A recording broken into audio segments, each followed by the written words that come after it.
Okay, hello everybody, and welcome to the fourth NaDiMa dialogue taking place today again on the internet in the digital format. Let me introduce myself very briefly. My name is Tim Krieger. I'm a professor of economics at the University of Freiburg, and I'm doing this introduction today as one part of this NaDiMa project. Now, NaDiMa is shorthand for socio-economic, cultural, and technical aspects of natural disaster management. And it's a joint project by the universities of Marburg, Freiburg, and Tehran, as well as the Islamic Azad University and the Iranian Strong Motion Network. Our sponsors are the German Academic Exchange Service and the German Foreign Office. Now, what is the idea of NaDiMa? We want to enter into an international, cross-cultural, and transdisciplinary dialogue with researchers, with students, and experts from various disciplines in Germany and Iran. And the topic that we're going to talk about during these dialogues, there are 6 in this year, and we hope there are going to be more in the future if our sponsors like what we are doing and if they are going to support us also in the future. Our topic is, in fact, natural disaster management, and we want to look at different types of disasters. Now, if we look back to the first couple of dialogues, the first one was really on the philosophies and approaches of natural disaster management in Germany and in Iran. It was a comparison of how different these ways of dealing with natural disasters are. And then we talked in the second dialogue about earthquakes, in the third dialogue about droughts, sand and dust storms. And now today we want to talk about floods, the mitigation of floods, the management of floods. And again, the idea is to give you some insights of the scope of the problem in both countries, in the way that we are dealing with these challenges that come with these natural disasters, and especially the floods. And we really want to dig into how this is being done practically, but also from an organizational perspective. And as I said, one important idea here is to learn from each other, to see how it's been done in the other country, and to see whether there are some good ways of dealing with this, or whether we can actually improve our knowledge on how it's going to be done in the future. And having said this, I would like to hand over to today's moderator, Mohammad Bazargan from the Islamic Azad University in Tehran. He is a professor of water management engineering, so he's really an expert and just the right person to introduce our speakers and then also to moderate today's dialogue. Thanks from my side, and enjoy today's talk. Thank you very much, Professor Tim. Good morning and good evening, or good afternoon, ladies and gentlemen. Welcome to the fourth NaDiMa dialogue on mitigation and management of floods. Listens from Iran and Germany. First of all, I would apologize for my problem in running my webcam. I'm Mohammad Reza Bazargan Lari, Associate Professor of Tehran Azad University. It is my pleasure to be a moderator for this program.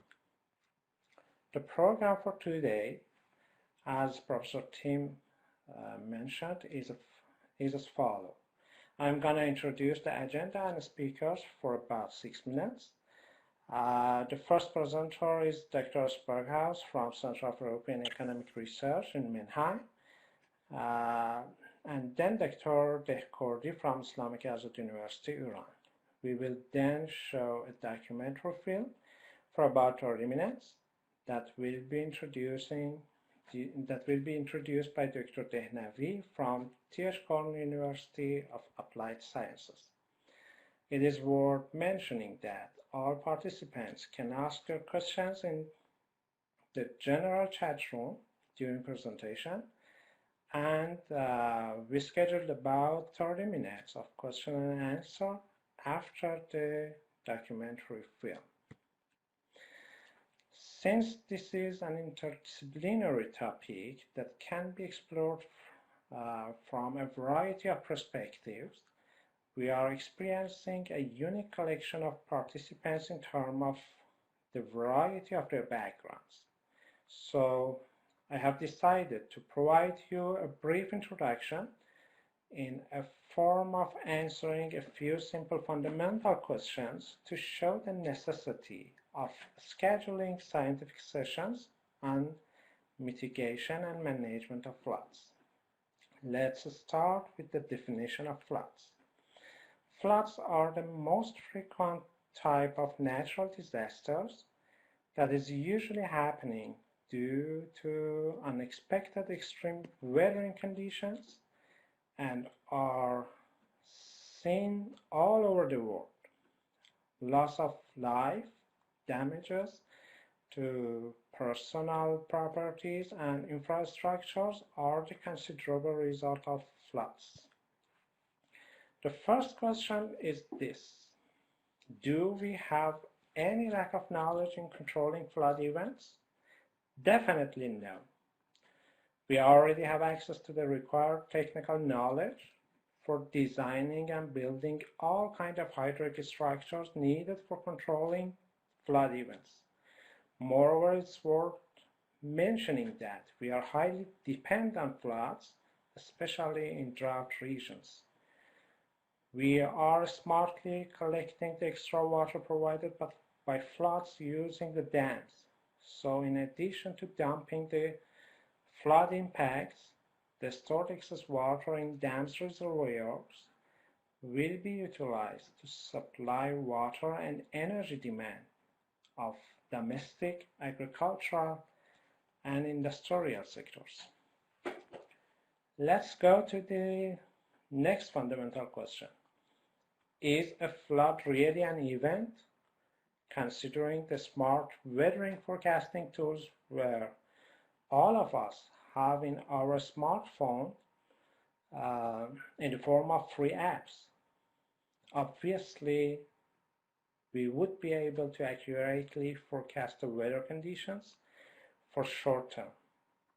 Moreover, on this base, we are utilized with reliable smart alarm systems that are playing an important role in reducing the mortality rate of floods. So, where is the problem? Available tools for weather forecasting are not accurate enough for long-term forecasting. I mean forecasting for decades, which is required in design stage. Therefore, the main challenge stems from incorporating the uncertainties of flood events. It means that we might face a dam failure, for example, due to unplanned heavy rain and corresponding flood anytime. Moreover, part of flood events is due to other unplanned special stochastic event like breaking a dam during an unplanned strong earthquake. So what can an engineer do in response to this problem? The first solution is to do nothing. The designer doesn't have enough information and cannot do anything. While it is not acceptable at all, engineers are supposed to find a way. The designer might look for a conservative solution by taking into account the worst possible flood that is physically might happen. This solution is usually infeasible since will lead to structures that are dramatically expensive. Nobody will invest on a dam where it's going to function for 100 years, but is designed for a flood where, for example, every 2 million years might happen. A meaningful solution can be achieved by accepting some sort of reasonable risk in designing a stage, just owing to economical constraints. This is where we might face with unexpected events, and the insurance companies are interested to be involved to sell their products. In summary, the accepted risk in designing a stage is why we are experiencing unplanned flood events, and many researchers are focusing on suggesting practical methods for mitigating and management of flood events, and today we will talk about this issue. Okay, may I briefly introduce to you all our first speaker from Center of European Economic Research in Mannheim. Dr. Daniel Asperg will talk about flood risk mitigation and insurance. Dr. Daniel, the floor is yours for 25 minutes, please. Yes, thank you very much for this nice introduction, and thank you for the opportunity to present some slides on this important topic. And I will share mainly the view from an economist on flood risk management and flood insurance in Germany. And based on my recent research, I have a clear focus on the household level. But before I go on, may I get some feedback if I'm understandable and if everybody can hear me? Okay, thank you. Okay, so then the slides are on the table. That's fine. And may I try whether I can use this? This is also fine. Can you see the arrow, the green arrow here? Okay, great. Okay, then let's go on. Yeah, obviously I'm curious about your questions and comments later on because it's the first time I present that kind of work to an Iranian audience, and that's also why I'm very curious about your flood risk management expertises and experiences. So yeah, the next slide is giving a short outline of the talk that I want to give here. In the first part, I want to give an overview of flooding, flood damages, and flood risk management in Germany. In the second part, I will shortly touch some aspects that I, as an economist, find interesting and important when it comes to flood risk management at the household level. First, about the effects of flood experience on flood insurance and flood mitigation behavior of households. Second, I want to touch shortly the question whether flood insurance and other mitigation measures are substitutes or complements, so whether they affect each other in a negative or in a positive way. Then I will shortly say something about the role of disaster relief and their effects on private precautionary measures. Then I will shortly touch the situation of low-income households in Germany and how they can prepare for flooding. And lastly, I will say something about the effectiveness of large-scale awareness campaigns. And in the last section, I will sum up and provide some lessons to take away. Okay. But first about flooding in Germany and flood risk management in Germany. How is it how's the situation in Germany? Well, first we had actually two large events. Sorry, this is actually I wanted to show this slide here. Actually, we had two large events in the last decades in Germany, which were drawing the big picture of floods experience. First, the flood of the river Elbe in Dresden and other cities in 2002. And then in 2013, again, the river Elbe and the river Danube, which caused many hundred 100,000 people to leave their homes, and which caused economic damages of several billion of euros. So these are the two large events, but in addition, we have many small flood events, which may happen due to heavy rain events, which may happen all the time and actually at every place in the country. So even if you're far away from a river, you may of course be hit by a heavy rain event, and your floor, your ground floor or basement may be flooded. In some, these events are quite numerous, and many of these events also cause high economic damage. Here you see a summary of the insured economic damage in the last decades in Germany. This is in the order of magnitude of maybe 400 to 600 million euros per year, but this is only the insured damage. So I can already say that not all households, not all buildings and infrastructure is insured. It's only less than a half actually. So the real economic damage was way higher than these figures here. And you can also see the two large events in 2002 and 2013.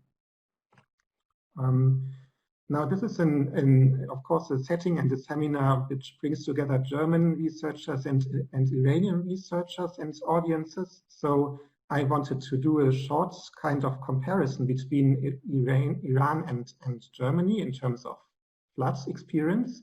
And looking at this figure, I have to say, who am I to tell you something about flood events or flood experience? Because according to this data set, EMDAT, Iran is much more experienced in terms of flood events. So this is also visible in the number of deaths caused by floods in Germany and Iran. So even in the very large-scale events in 2002 and 2013 in Germany, there were only very few casualties due to these events, while in Iran there are, according to this data set, much more dead people when it comes to flooding. When we look at the economic damage of flood events in the last decades, we can also see that in absolute terms, the number then of the German floods was much higher in 2002 and 2013 than any Iranian flood event in the last time. But here I want to make the remark that this may well be an effect of the database that is used for this graph here. The EMDAT database varies a lot in terms of completeness across regions and across time periods. So it may be that, for example, if the insurance sector is much more developed in Germany or in another country than in another country, then it may happen that the damage reports may also be different just because of this, and the real economic damage was much higher in maybe countries like Iran. But these are the numbers that are presented in the EMDAT database. You can look up this database. It should be open to everybody, and all the natural disasters in the last 100 years or so are counted there with numbers of fatalities and economic costs and so on. Yeah, but given this flood experience, what's the situation of flood insurance, and how is flood insurance actually managed in Germany? If we look at Europe, actually the flood insurance markets are very diverse in Europe. In many countries, there are governmental interventions in the insurance markets, because in a free insurance market for floods, the private demand would be much too low. It would be much too low to cover some certain magnitudes of the costs. So in many cases and in many countries, the governments intervene in some way in the flood insurance markets. And this intervention may take different forms. For example, in Switzerland, we have public insurance companies in some regions. So the insurance companies are state-owned. Public reinsurance we have in France, for example. Public disaster funds we have in Austria. Then there are insurance obligations, for example, also in France and in Spain. That means that every household and every insurance company has to be, so every household has to cover flood damage for their residential building, and every insurance company has to offer flood insurance to every residential building. And lastly, we also have insurance bundling obligations. That means that insurance companies normally bundle their fire and storm coverage with flood. And you cannot buy fire or storm coverage, which is necessary for getting a loan for the home, without getting flood insurance. That's the case in the UK, for example. So then in Germany, we have the rare case that insurance that the insurance coverage is completely voluntary. So there's actually little or no state intervention to the insurance markets. We have free insurance companies which may offer or may not offer flood insurance to their customers. And more importantly, we have the households who may demand or may not demand flood insurance. And in practice, the penetration rates differ very largely between the federal states. And at the moment, it's around 45% in 2020. So 45% of the households are flood insured, while the majority, 55%, is not. We have premiums which are risk-based, so people in risk areas have to pay more for the flood insurance. These are 4 categories. I will show you in a minute how they may look like. And as I said, we have officially at least no governmental intervention in the insurance markets. But the past has told us, the past has shown, if there are large events like 2002 or 2013, then this high amount of non-insured households in the population is a reason for the government to pay ad hoc disaster relief payments to non-insured households. And that's why we have an ad hoc disaster relief payments sometimes, if the media pressure is high enough for the government to act on that. Okay. In this slide, I want to show you the time trends of the insurance penetration in Germany. As I just said, it's around 45% at the moment. This is just the value for 2019 or 20, and it was decreasing since the last some couple of years from 32 to 45%. But this graph also shows you another thing, that if you ask people whether they think they are insured or not, then the percentage is much higher. You can compare this line here, the 32 to 45, to this line with the 61 and 75%. This upper line are the numbers that people think they are insured against flooding. So we asked people 3 times in 2012, 14 and 20, a large representative sample of German households, and many of them stated, yes, we are insured, but at the same time the national insurance penetration was way lower, maybe 30 percentage points lower. So there's a large share of the population who are insured, or at least states that in a scientific survey, but are probably not really insured. So there's an insurance illusion, I would call it.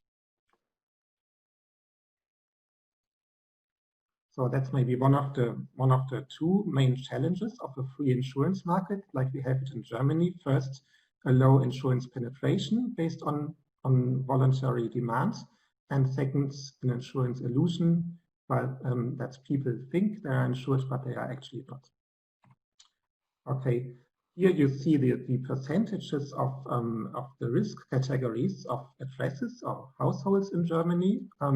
Just to give you a short overview of all the addresses in Germany, there are 21 million addresses, and over 90% of these are actually in the lowest risk category. So they would get an insurance coverage for the lowest possible premium, while 6% are then in the second lowest category. This is the area which is flooded with a probability of maybe half a percent per year, and then the rest, really low percentages, are located in really high risk areas, which are flooded in 100 years or once in 100 years or more often.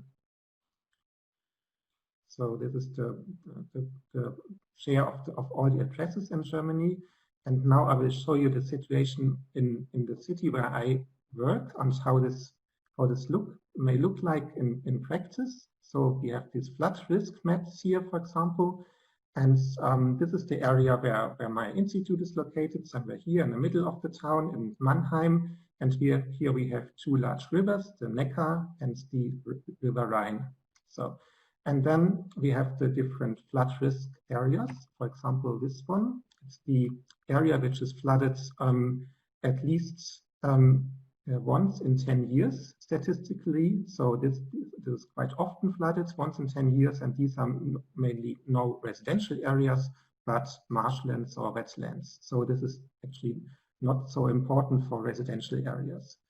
Then we go on with the next risk class. This is the risk class up to once in 100 years. And here already large residential areas, for example, a whole large city called Ludwigshafen or on the other side of the river is in this risk area, which is flooded every 100 years statistically, and also some large parts of the city of Mannheim.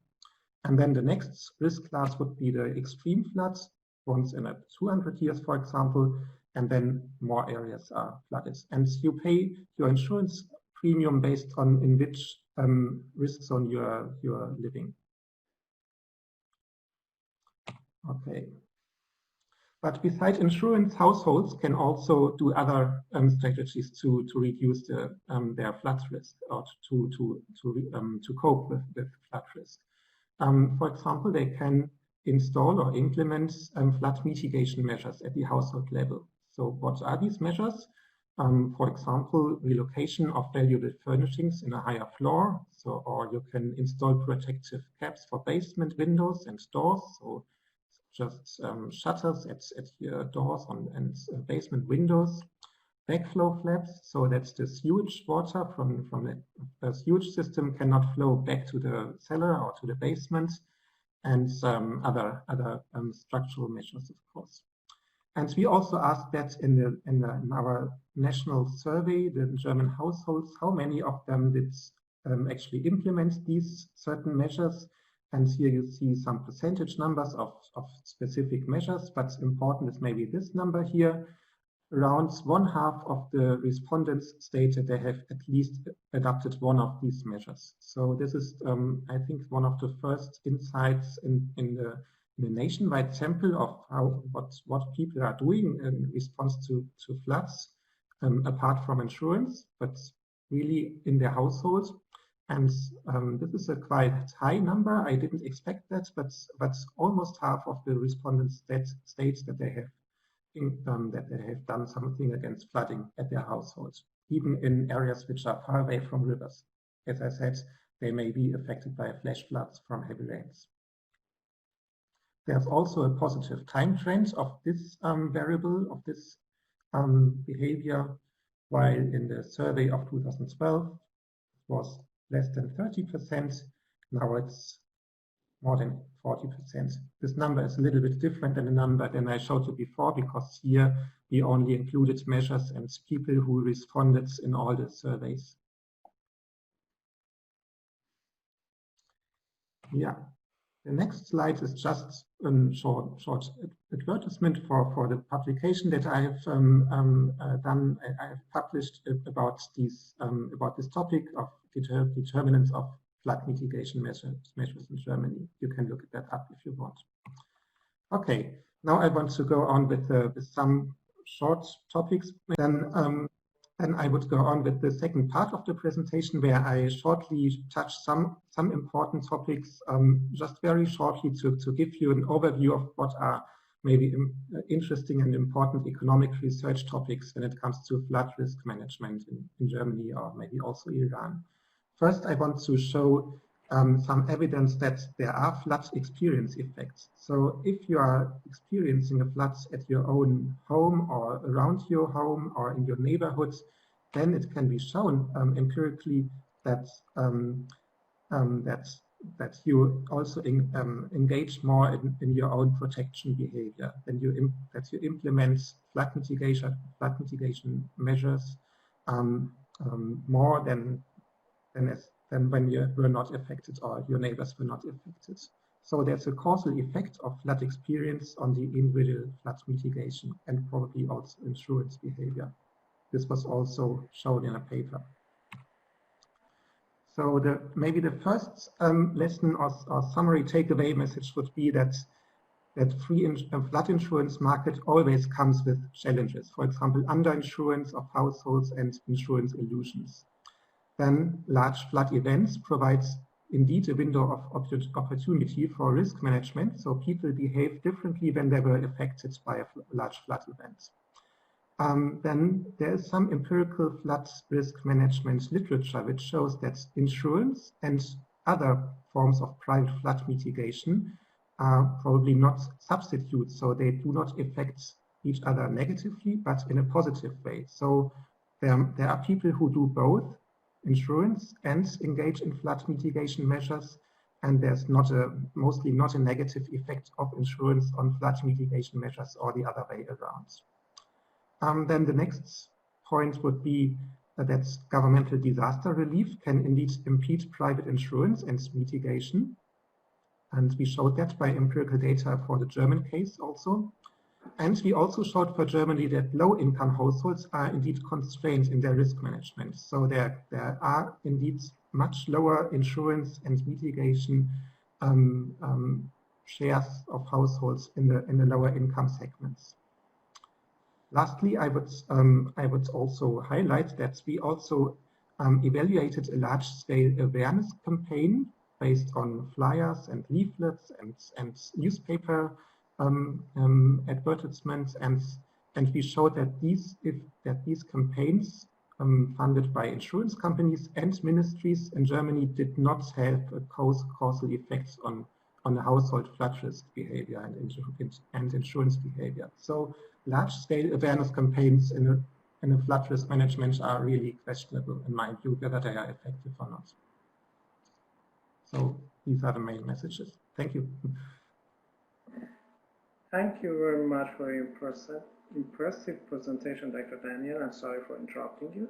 Well, may I briefly introduce to you all our next speaker, Dr. Dehkordi. He's now a university professor at the Department of Civil Engineering, Eastern branch of Islamic Azad University. He was involved in many real-world flood management projects in Iran. Dr. Dehkordi, the floor is yours. Thank you very much, Dr. Bazargan and the others team and others for your participation. My presentation is about the role of NGOs in flood disaster management experiences obtained from current floods in Iran, focused in March 2019 in Lorestan. The topics are one, Iran and nature disasters. Second, in topics is flood in Iran, a natural phenomenon and a social disaster in current floods in Iran. 3, flood in Lorestan 2019 as a case study, and 4 is nature of NGOs in Iran and the roles in the disaster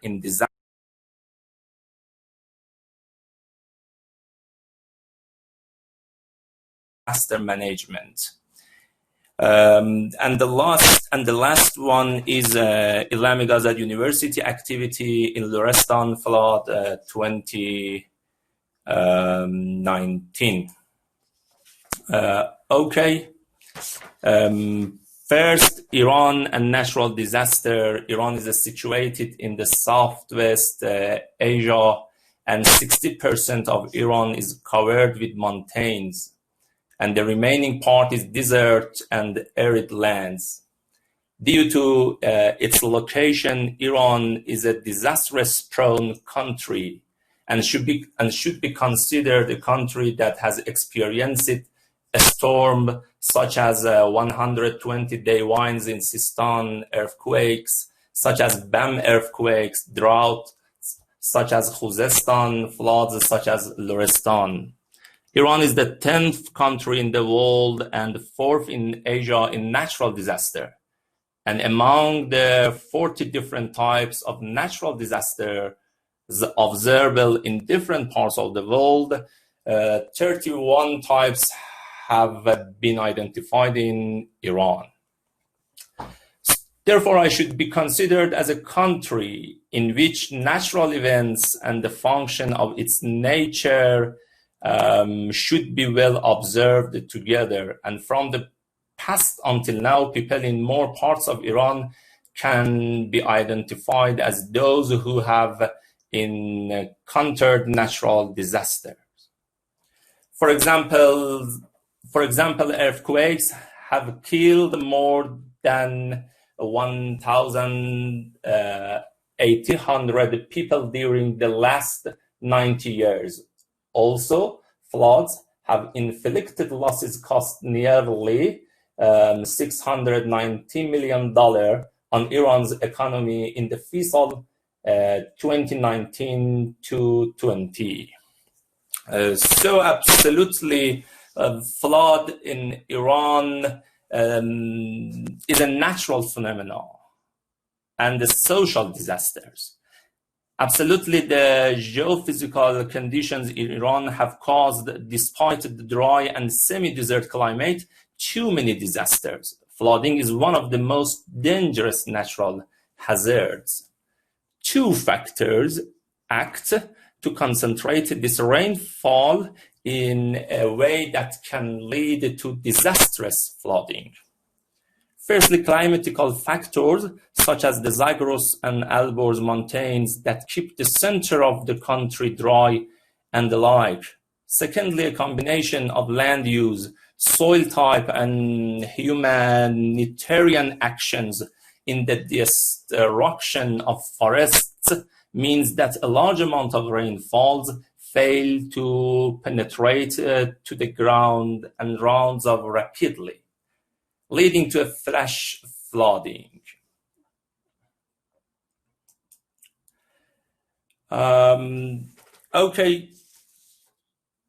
You can see in the picture, the following picture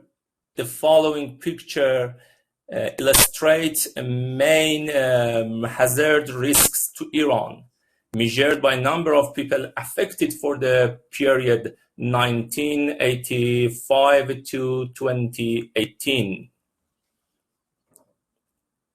As the picture shows, flood has been one of the most frequent disasters in Iran. And then earthquake, drought, epidemic, and landslide and storm. Although Iran's historical mentality remembers huge floods in different periods, such as numerous floods in Golestan, Tajrish flood, and in Sistan, and the like. But the floods in 2019 are considered as one of the least unexampled ones in Iran, due to extent of the areas all over the country.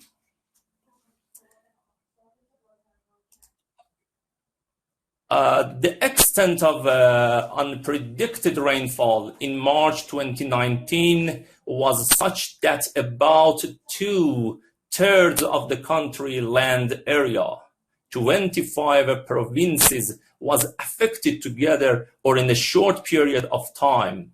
And according to statistics, the total rainfall in Iran at this time was 19 times its previous year, and about 3 times the normal rate was reported. About 200 cities and 4,300 villages were affected by floods. Nearly 18 citizens lost their lives. Many people lost their homes, and many lost their farmlands and gardens. Also, there is a significant risk of additional flooding from Karkh Dam. And floods in Lorestan 2019 as a case study. It occurred to me to pay a visit to the flood center in Lorestan on the first days after the flood. Although I have observed many floods in Iranian rivers, such as floods in Helmand, Aras, Zayanderud, Karun tributaries, and likes, I think it was a real disaster. What happened in Lorestan? I would like to give a brief introduction to the origin and the location of the flood. The epicenter of the flood in Lorestan was the Poldokhtar, was in the city of Poldokhtar, and was the result of the flooding of Kashkan River. The Kashkan River catchment area is one of the important subcatchments of the Karkh catchment area. It is located in the middle of the Zagros Mountains. Review of the available statistical analysis shows that the concentration of the rainy seasons in this area is mainly in late winter and early spring. And incidentally, the pattern of precipitation in March 2019 has followed this trend. The difference is that the amount of precipitation has increased significantly. Compared to the previous periods, according to the statistics provided, the rainfall in the water in the mentioned year has increased by almost 100% compared to the long time period of 15 years, and has increased by nearly 250% compared to its previous year. Although increases in rainfall can be seen in the set of climate change, however, in addition to this issue, changes in the catchment area of the Kashkan River in recent years, including land use changes, deforestation, rural and urban development, along with frequent droughts, have intensified the volume of floods. Okay, please pay attention to the picture. Okay, this picture, the black and white picture taken aerial photo in 1955 from Poldokhtar. And another picture is the recent one taken in 2019, which development can easily be seen. The highlighted part is the area covered by the flood. In Lorestan, flood rainfall occurred in two time periods. In the first stage,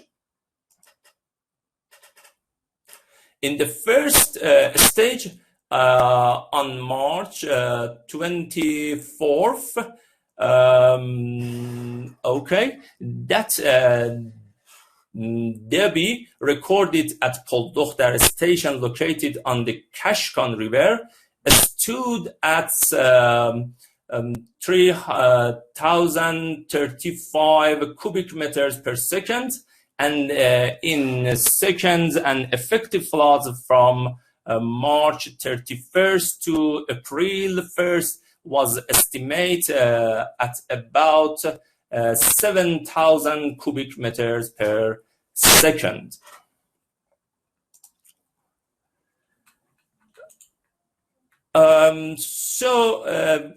In this flood, 118 villages were affected by the floods, and 200 villages were completely surrounded. 15 people lost their lives. 70 kilometers of main and important road to Poldokhtar city were destroyed. which made it possible to provide a relief operation in early hours.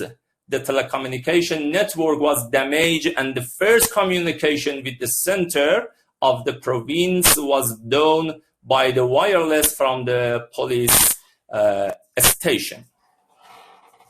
So effective factors made the flood much more disruptive are first or one existence of innovations in the riverbed and flood zone as the most effective. Human factors in the occurrence of damages caused by this flood. Reduction of river cross-section due to incorrect placement to protective walls. Placement of protective walls in several sections of the river has reduced the cross-section of the river, so that reducing the width of the river has increased the height of the stream. Non-engineering blockage of one of the spans of the bridge located on the river in the city. Obstruction of the bridge opening due to the connection of the protective dike or can reduce the width of the flood flow and consequently increase the height of the flow. And another reason, a scoring created in the place of a protective walls, their failure and destruction and the entry of current from the place of failure into urban areas. Accumulation of water flow behind this structure, that's the sudden failure and collapse of this structure in the vicinity of the vicinity of the river has caused a strong influx of water flow into urban areas, and it is important to note that the flow power increases with the sudden failure of protective structures. Okay, and NGO in the mentioned flood. What is the NGO? NGO is a governmental organization, is any non-profit voluntary citizens group which is organized on a local, national, or international level. But all the services in this flood provided when the flood occurred. Besides these other functions, NGO is very widespread in Iran because of people's religious beliefs. In Lorestan and in Lorestan or in mentioned flood in 2019, more than 120 NGO groups cooperated, which was included a variety of mechanical, engineering, and social groups. All of them provided different services for the people involved. And as a case study, academic operation organization for the first academic NGO for the first time is service to the people. For the first time, Iran faced a new experience in reducing the risk of flood. In other words, along with all governmental and non-governmental institutions active in the flooded area. Islamic Azad University, in the form of an academic operation organization, took an immediate action with a purposeful definition to provide its services. The work of the university in the form of this academic approach include the following. Scientific documentation and illustration of the condition of the river and the surrounding environment in post-flood conditions. One of the things the university did was to form a documentation working group to record the current and intact conditions of the flood.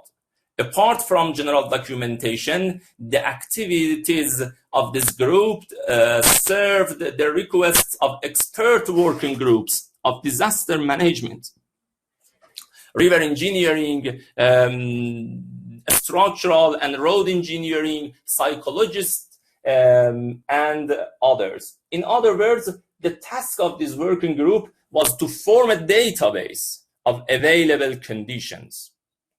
Two, providing technical and significant advice to engineering complex in flood evacuation, clearing areas and reopening routes, construction of temporary housing, removal of the destroyed building and machinery.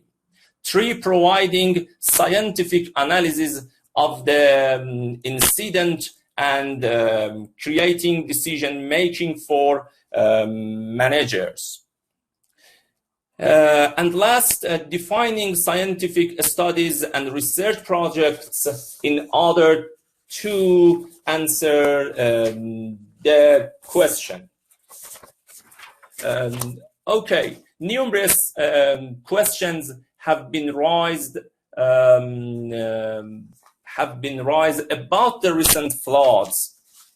Okay, both before, during, and after the floods, the scientific community of the country has a duty answer to this question and is disregard. The Islamic Azad University has defined and refined many systems of issues that can be asked and answered. Okay. Thank you, and this is my presentation, and I'm ready, Dr. Bazargan. Thank you very much. Thank you very much for this informative presentation, Dr. Dehbodi. Okay, we'll now have about 30 minutes for an interesting documentary. May I invite Dr. Dehnavi from the T.H. Cole University of Applied Sciences to briefly introduce this documentary film.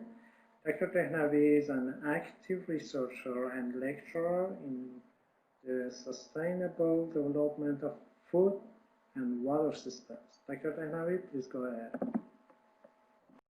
Thank you very much for your introduction and this chance to present Waterways documentary and Acamedia film. I'm Suda Dehnavi, one of the producers of the Waterways documentary and responsible to design the scientific aspects of the documentary and Waterways, as well as Acamedia for research project. I would like to first thank Dr. Dehkardi for the very great presentation you have. So it's very much near to the presentation I'm going to present, and I see lots of synergies. First of all, my background is more in academics. So I work at university, as mentioned, socio-economics, and focus on water security and food security. How come I got involved in this documentary is the idea of looking at interfaces between different sectors and actors and how we can use the synergies to promote environmental awareness raising. As you can see here in this slide, we have 4 different phases of production of a documentary, from definition phase to after performance. And here with the director of the documentary, who is from media sector, and who is like artist documentary filmmaker, and me from university, we get together and we study different phases and where are the potentials where we could cooperate together and use synergies to increase efficiency of awareness raising aspect of a documentary movie. As you can see, for example, in definition phase, we redesigned documentary objectives, target groups, and storyline. Going to the production phase, we look at the knowledge transfer aspects, awareness raising content, and as well as fund raising for making this documentary. Here maybe I could add that the idea is as willingness, as awareness raising works, the willingness of people to participate in fundraising and to be part of making this documentary will increase as well. In the post-production, narration and editing of film plays a big role to have from two sectors of academia and as well as from the media working together. And finally, after the performance, assessment and publication and how to further work on future projects would be an aspect. I would like to give a very short introduction to Water Whales documentary. It's a 60-minute documentary film. It's still under production. It's telling the story of the last year flood events in 2018 and 2019, beginning of 2019, with focus on Khuzestan, Lorestan, and Golestan. We have already filmed two first parts from Lorestan and Golestan, and soon we will start with the last phase of the project, which is Khuzestan province. In this documentary, we are showing different viewpoints of the involved actors and stakeholders, from individuals, farmers, fishermen, people who are affected by flood, as well as experts, environmental activists, NGOs, and influencers. Moreover, we look at the role of the, for example, governmental organizations, responsible organizations, regional water company, agricultural organizations, and other actors like Red Crescent or industry, mine, and trade organization, municipalities. So we try to really give like an overall picture of what's going on in the whole context.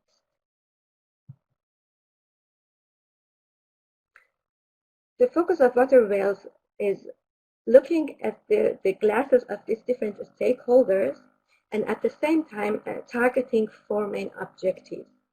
First is we are wondering, we would like to know the causes of this recent floods, being natural and being man-made, as well as the social, economic, and environmental consequences. And finally, what could be potential solutions, what are the scenarios, and how it could work. This topic is addressed by in different occasions, by the scientific part, by practitioners, and what we would like to focus is the complexity of this topic, all these different opinions, and how complex is such a water-related conflict.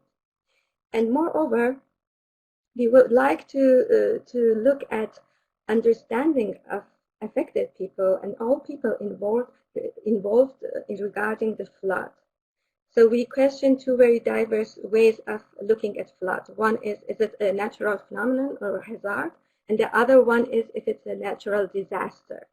And we are looking to the fact that seeing what is the perspective of different actors, seeing it as natural disaster or seeing it as natural phenomenon, and how it affects their responsibility taking in next level. And finally, create awareness about the role of individuals in changing in natural phenomena to a disaster. So how I see flood, what is my responsibility, and if I see myself as someone who could do something to improve the situation. And Water Whales, we have defined different target groups, and we are going to use different means to reach target groups. Academia and environmental activists, for example, artists and festivals, international or in Iran, decision makers. So we would like to reconsider different perspectives of ministries and relevant organizations, and at the end we would like to support them with the documentary. And people affected by flood, we are thinking, for example, to have like a presentation of the documentary in cinemas, mosques, and libraries, open air cinemas, and to really get in contact with the people who was this documentary made about them. And like public audience, like online platforms, and so on. I would like to show one of the trailers of Water Whales.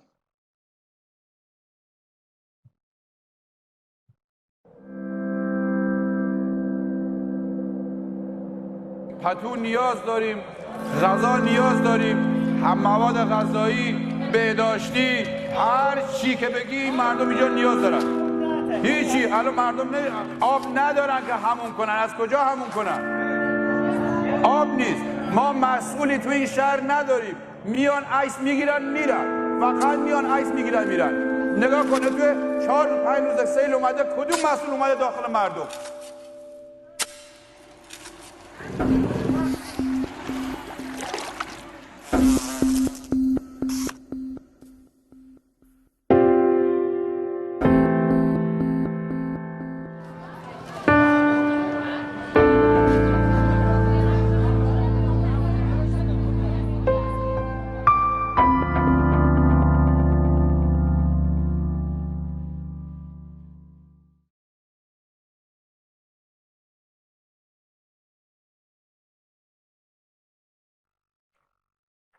Maybe meanwhile I could talk a bit more about this potential synergies of interfaces between different sectors. Maybe it's interesting for our participants as well.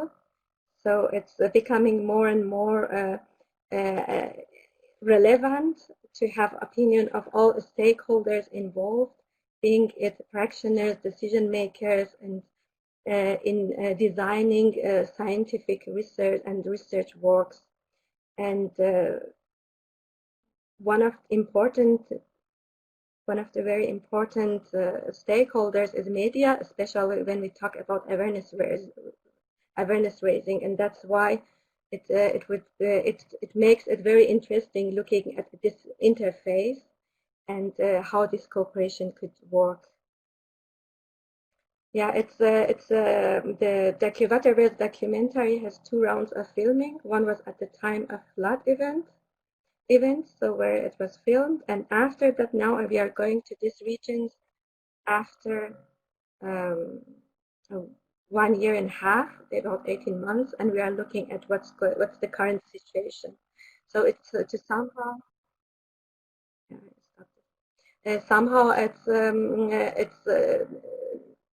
it's showing the trip Dr. Dehkordi had to Lorestan partly as well, going to discuss with different people involved, affected, and listening their stories and their perspectives and points of view.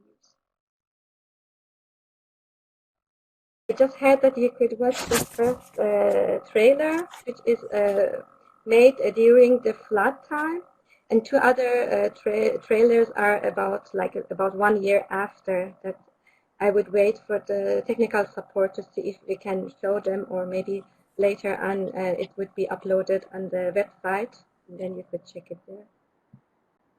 Okay, now after having a short introduction to the Water Whales documentary, I would like to connect it to the topic of this presentation, which is awareness raising and behavioral change. So in a short introduction to awareness raising, it could be looked from 3 main components of motivation, knowledge, and skills. Talking about motivation, it's about how concerned are people, and affected people especially, and different actors about environmental problems, how they see it, how far they understand it, as well as how they see their roles in between, and how they feel their own empowerment regarding this problem. And the next point is if they feel responsible, or if they understand their responsibility.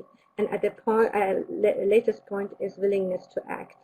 So if awareness raising action at the motivation level is successful, it should bring people through these 4 stages from getting more and more concerned with the problem, that the problem becomes my own problem as well, to understand my empowerment about it, understand my responsibility, and then to become more and more willing to act and do something about that.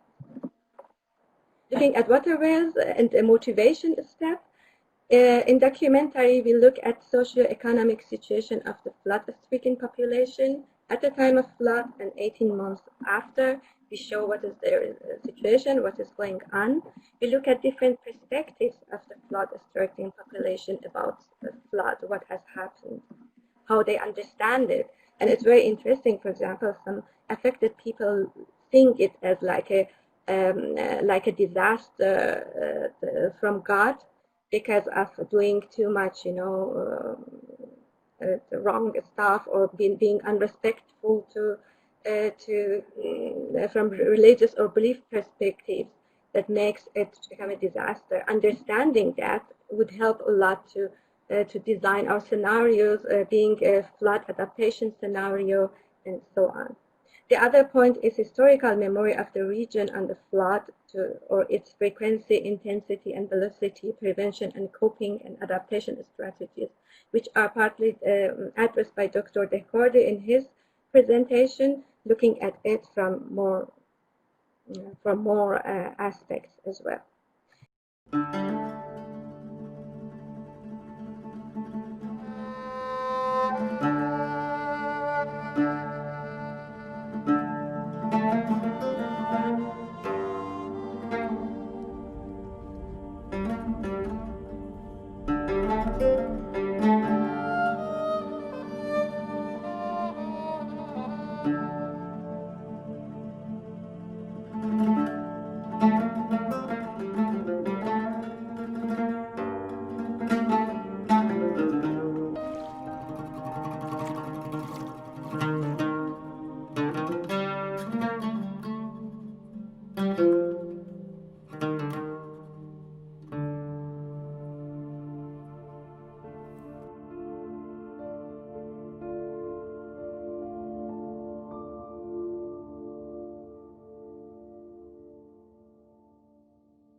And going to the second point, which is environmental knowledge, a second step of awareness raising. It's about information on the environmental problems, knowledge on cause-effect relationships, and structural possibilities of environmental friendly activities.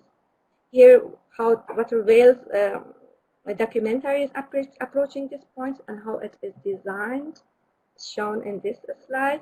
You can see that we are addressing different actors, and we are asking their understanding, what are the causes, what are the consequences, including experts. And for example, talking about Lorestan case, role of deforestation of oak forests, for example, to intensify the flood happened, and what are the reasons of deforestation? What are the strategies and projects to combat it? For example, there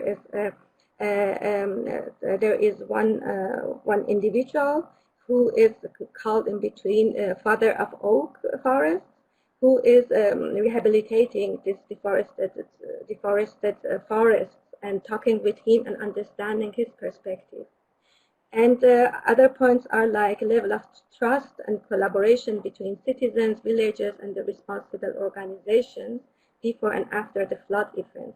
And again, what's its role to minimize the consequences of the flood.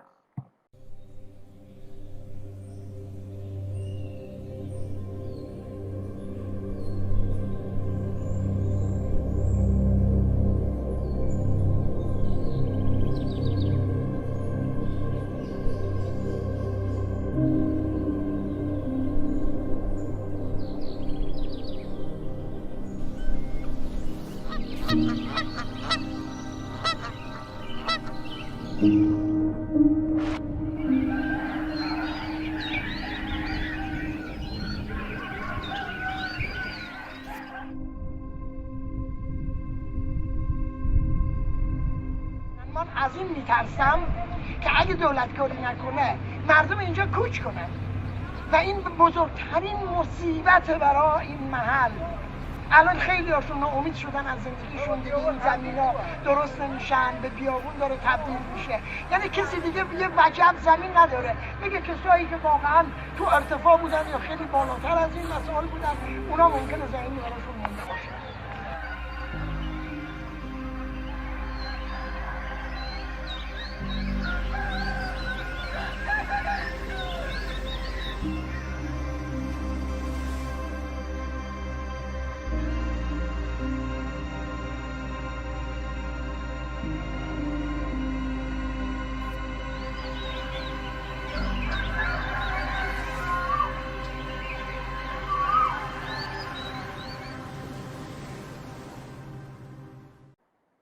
Last point is skills and ability to act, where we refer to different levels, like from waste, transport, housing, education, and so on.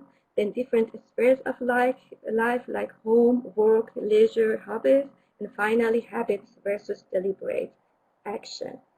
Water Wales has addressed several questions in this regard. For example, first one is behavioral understanding of the flood-stricken population prior to, during, and after flood, how they behave, where we have got very interesting insights, their behavioral motivations and how they arrange themselves. The discussion we had as well, what happened during the first 24 hours when they wanted to evacuate the villages or cities, how people cooperated or why they didn't cooperate, what happens after. And looking at the whole, especially Lorestan case, where they were, I would say, to bigger extent successful to control flood. The houses were destroyed, but the number of people who lost their lives to flood were minimum. It's because of lots of considerations before the flood, during the flood, and after that. And the documentary is looking for this lessons learned from coordination and management perspective, capacity building, awareness raising, social protection and insurance, as well as early warning systems. And to understand, involve stakeholders, and at the same time to transfer this knowledge to the audience of the documentary movie. Last but not least, we have to put all of these points I have mentioned together. We have started an Instagram page, and we are looking at social media, role of social media, and the combination of social media and a documentary film to fill the gaps to increase efficiency of awareness raising. In this documentary, we're following different goals. One is that our followers, people are following us. They are maybe more from regions that are not directly affected by flood, but they have their direct and indirect role in intensifying flood. And we would like to know if they understand it, or when they understand it, how they would then react to it if they take responsibility. If they know deforestation has intensified the situation, how sensible they are about the furniture they have, or do they question where it comes and what is my role. The other point is in this Instagram, we are sharing Water Wales storyline. And the other point is the documentary production process is explained in Instagram. And at the end, we have a fundraising campaigns and actions. Again, our hypothesis is as much as people get more sensible to the topic and to their role, their willingness to support this documentary increases as well. And we are very happy and proud that we have been successful, that through this action already financed the 2 first phases of the documentary. First and second phase are completely financed by voluntary support of either followers or people who are interested and would like to make a change, which shows that there is this potential there and which could be used by other projects as well in future. Thank you very much for your attention. I'm sorry we couldn't show all the clips, so the 2nd and 3rd clips are very interesting as well. I would motivate you to watch them. They are dealing with the social, economic consequences after 1.5 years, as well as the environmental consequences. Thank you very much. Okay, we can move to the questions. Whenever the technical problem is resolved, we will go back to Suda. Do you agree with me? Okay, thank you very much, Dr. Dehnavi, and thanks for your patience. Well, we have received different questions. However, we will have less than 30 minutes for answering some. Let's start with Dr. Daniel. We have received a question on a percentage in your presentation. On the basis of 45% of the household flood insurance, all households or only the households in potentially flood affected areas? Yes, thanks for this question. These are all households. You may ask why a household in a potentially not flood-exposed area may be insured. That's because of the flash floods. These heavy rain flood events from heavy rain events may affect everybody, also those in the areas which are not designed as a high-risk area. So this 45% compares to all households in Germany. Great. The next question is, have you also observed the role of information institution in cross-household differences in their willingness to use insurance service? Informal institutions, I checked back with Professor Pasanigan what he meant by that, and he, yes, we hear you. So I think the more concrete question was about, for example, cultural norms, religious norms, and social norms, whether they play a major role in the insurance demands in German households. And we haven't asked that, or we haven't researched that in very much detail.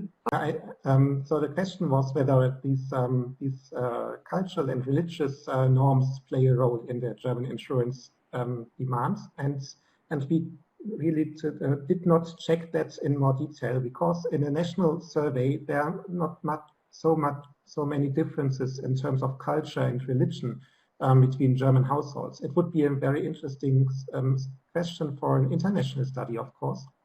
But we have asked, for example, for social norms, whether people think that their neighbors find it important or do insure. And that's very important for the own insurance decision, whether people think their neighbors and friends find it important and could expect it from them.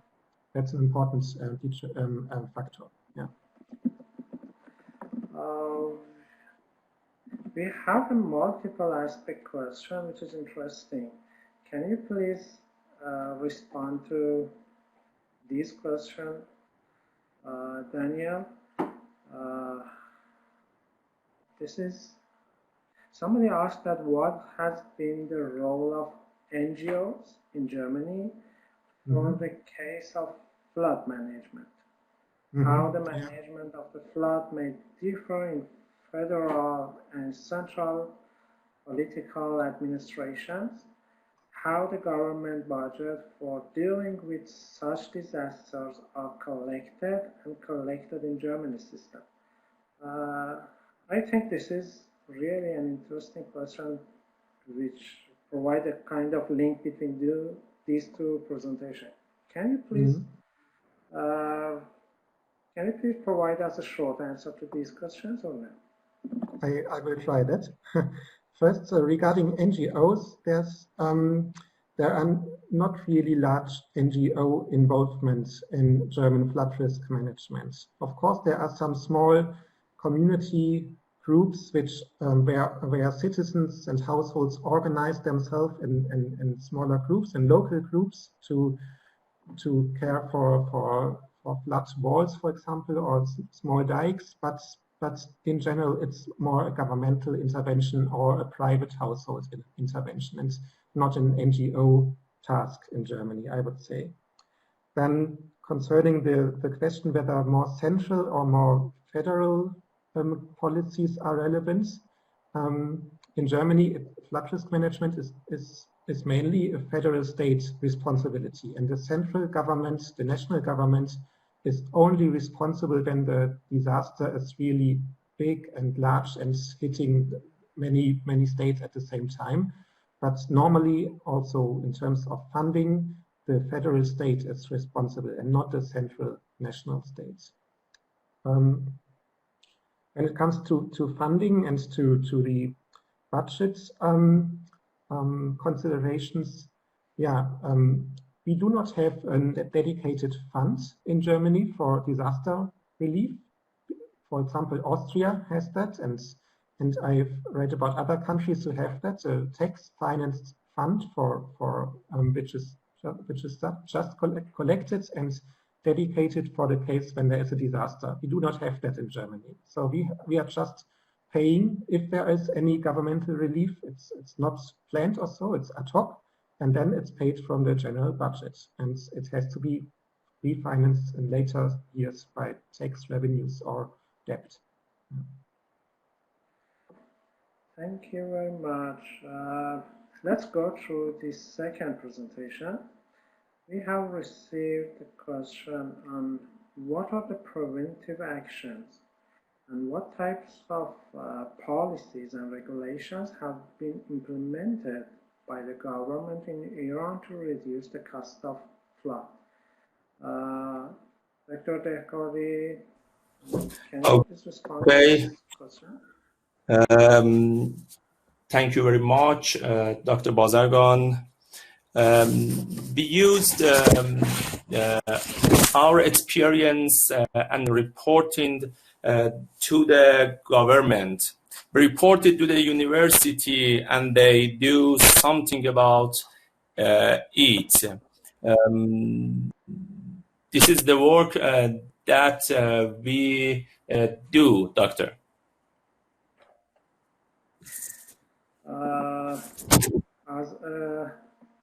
I can add this to your answer that the government is invested a lot of money on building around, I think, more than 700 dams spread all over the country, and this is the main investment that has been done so far, I think. Let's go to the next question. Somebody asked a question on how insurance system in Iran is covering the risk of flood. No, it is not included in your presentation, but do you have any information to share with us?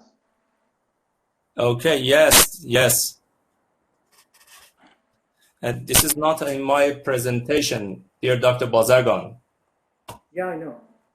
But this is an interface question between these two presentations.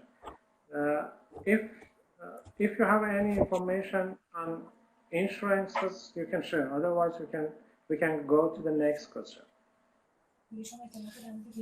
Okay, yes, dear doctor. In the Lorestan flood in 2019, reporting the case such as insurance to the government, and they should take measure here. We also gave some ways to prevent. We also gave some ways to prevent flood. For example, insurance, action planned for alarming flood equipment, and comprehensive study of flooding and irrigation. But insurance is one in my reported that case to the government. Okay, thank you. I think this is an interesting question. How the standard quality of companies or construction projects could be improved to lower the cost of floods, considering examples such as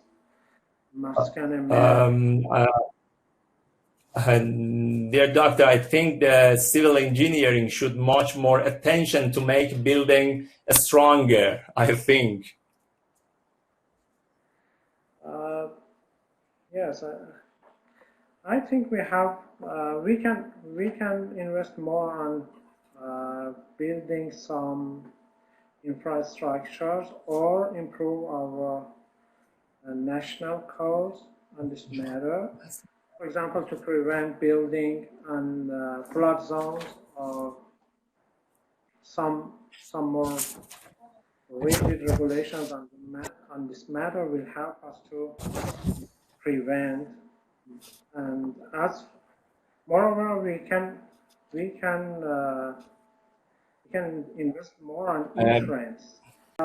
By the way, you would be able to be in contact with all of us for any questions. You can easily find a way to be in contact with us just by Googling our names. May I thank you very much for your active participation. I hope you enjoyed the program. Many thanks to Professor Mohammad Reza Farzaneghan and his professional team at NaDiMa, Islamic Azad University and Phillips University for their support and collaboration. Wish you all the best anywhere you are, and bye.